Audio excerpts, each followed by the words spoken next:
વડોદરાથી ભરૂચ સુધી express highway પર આવ્યા છીએ તો રોડની વાત કરવામાં ત્યાં પણ ડેવલપમેન્ટ જોવા મળે છે. આની વચ્ચે કયા એવા મુદ્દાઓ છે કે જે લાગે છે કે ચૈતરભાઈ ને પ્લસમાં જશે કાં તો એમના તરફના છે? હવે તમે જો રોડની વાત કરતા હો ને ભાઈ, હા, તો તમને અત્યારે ખૂબ સારા દેખાય છે. એનું કારણ ખબર છે તમને? શું કારણ છે? ઇલેક્શન છે. બાકી આ ભરૂચમાં 12 મહિનામાંથી 10 મહિનામાં તો અમારે એવું વિચાર કરો કે અમે ભરૂચ ખાડામાં છે કે ખાડામાં ભરૂચ છે કે ભરૂચ ખાડામાં છે, તમને સમજ ના પડે. તમારી કમર ઉંમરવાળા વ્યક્તિની કમર, ટ્રાફિકની સમસ્યા જુઓ. એક રોડ નથી બનાવી શક્યા જ્યારથી 30 વર્ષથી શાસન છે કે આ બ્રિજ બનાવીશું, આ સમસ્યા જુઓ.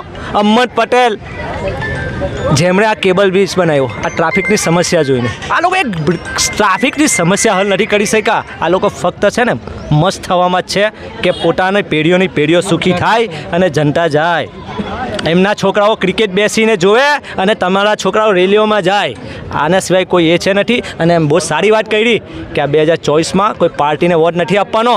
આ 2024માં સંવિધાનને બચાવવા માટે વોટ આપવાનો છે અને દેશને ગુલામ થતાં બચાવવા માટે વોટ આપવાનો છે. ને જો તમે એવું કહેતા કે